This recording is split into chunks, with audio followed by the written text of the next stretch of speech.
మూడేళ్ల విరామం తర్వాత పవన్ కళ్యాణ్ నుంచి వచ్చిన చిత్రం హరిహర వీరమల్లు. క్రిష్ జాగర్లమూడి, జ్యోతి కృష్ణలు దర్శకత్వం వహించగా ఈ మూవీలో నిధి అగర్వాల్ హీరోయిన్గా నటించారు. ఎంఎం కీరవాణి మ్యూజిక్ అందించిన ఈ చిత్రం జూలై 24వ తేదీన తెలుగు, తమిళ్, హిందీ, కన్నడ, మలయాళ భాషల్లో గ్రాండ్గా రిలీజ్ అయింది.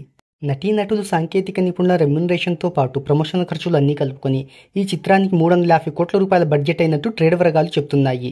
ఇక తెలుగు రాష్ట్రాల్లో 37 కోట్లు, సీడెడ్లో 16 కోట్ల రూపాయలు, ఉత్తరాంధ్రలో 12 కోట్ల రూపాయలు, తూర్పుగోదావరిలో 9.5 కోట్లు, పశ్చిమ గోదావరిలో 7 కోట్లు, గుంటూరు జిల్లాలో 9.5 కోట్లు, కృష్ణాలో 7.6 కోట్లు, నెల్లూరులో 4.4 కోట్ల రూపాయల బిజినెస్ జరుపుకున్న ఈ చిత్రం తెలుగు రాష్ట్రాల్లో 103 కోట్ల రూపాయల ప్రీ రిలీజ్ బిజినెస్ జరుపుకుంది. ఇక Karnataka, Tamil Nadu, Kerala plus rest of ఇండియాలో 12.5 కోట్లు, ఓవర్సీస్లో 10 కోట్ల రూపాయల బిజినెస్ జరుపుకున్న ఈ చిత్రం ప్రపంచవ్యాప్తంగా 126 కోట్ల రూపాయలకు జరుపుకుంది. ఇక తెలుగు రాష్ట్రాల్లో ఈ మూవీ బ్రేక్ ఈవెన్ కావాలి అంటే 104 కోట్ల రూపాయల షేర్ను, 210 కోట్ల రూపాయల గ్రాస్ వసూలను రాబట్టాలి. ఇక వరల్డ్ వైడ్గా ఈ మూవీ లాభాల్లోకి రావాలి అంటే 127 కోట్ల రూపాయల డిస్ట్రిబ్యూషన్ షేర్ను, 260 కోట్ల రూపాయల గ్రాస్ వసూలను రాబట్టాలి. ఇక ఈ మూవీపై భారీ అంచనాలు ఉండడంతో తొలి రోజు వరల్డ్ వైడ్గా 5,000 స్క్రీన్స్లో రిలీజ్ చేశారు.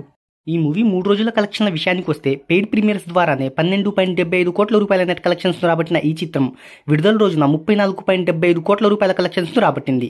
ఇక రెండో రోజున 8.79 కోట్ల నెట్ను, మూడవ రోజు 9.86 కోట్ల రూపాయల చొప్పున ఇండియా వైడ్గా 65.36 కోట్ల రూపాయల వసూలను రాబట్టింది. ఇక ఓవర్సీస్లో వచ్చిన 12.1 కోట్ల రూపాయలను కలుపుకొని ఈ చిత్రం వరల్డ్ వైడ్గా 3 రోజులకు గాను 77.5 కోట్ల రూపాయల గ్రాస్ కలెక్షన్స్ రాబట్టింది.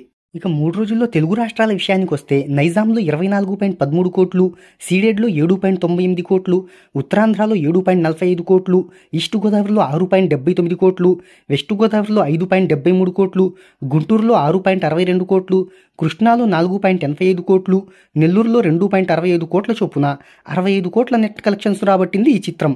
4వ రోజు కలెక్షన్ల విషయానికి వస్తే ఆదివారం కావడంతో మంచి బుకింగ్స్ అనేవి జరుగుతున్నాయి. ఇక 4వ రోజు మధ్యాహ్నం 3 గంటల వరకు ఈ మూవీ 24.49% థియేట్రికల్ ఆక్యుపెన్సీని నమోదు చేసుకుంది. ఇక ఫ్యామిలీ ఆడియన్స్ కూడా వెళ్లే అవకాశం ఉండడంతో ఈ మూవీ 4వ రోజున తెలుగు రాష్ట్రాల్లో 9 కోట్ల రూపాయలు, కర్ణాటక, తమిళనాడు, రెస్ట్ ఆఫ్ ఇండియాలో 3 కోట్లు, ఓవర్సీస్లో 1 కోటి రూపాయల చొప్పున వరల్డ్ వైడ్గా 13 కోట్ల రూపాయల వసూలను రాబట్టవచ్చని ట్రేడ్ వర్గాలు చెప్తున్నాయి. ఇప్పటి వరకు ఈ చిత్రం 47 కోట్ల రూపాయల రేంజ్లో షేర్ను వసూలు చేసినట్టు విశ్లేషకులు అంచనా వేస్తున్నారు. అయితే ఈ మూవీ బ్రేక్ ఈవెన్ కావాలి అంటే ఇంకా 80 కోట్ల రూపాయల షేర్ను రాబట్టాలి. మరి మండే నుంచి వర్కింగ్ డే మొదలు కానుండడంతో ఈ మూవీ బాక్సాఫీస్ దగ్గర ఎలాంటి కలెక్షన్లను రాబడుతుందో చూద్దాం.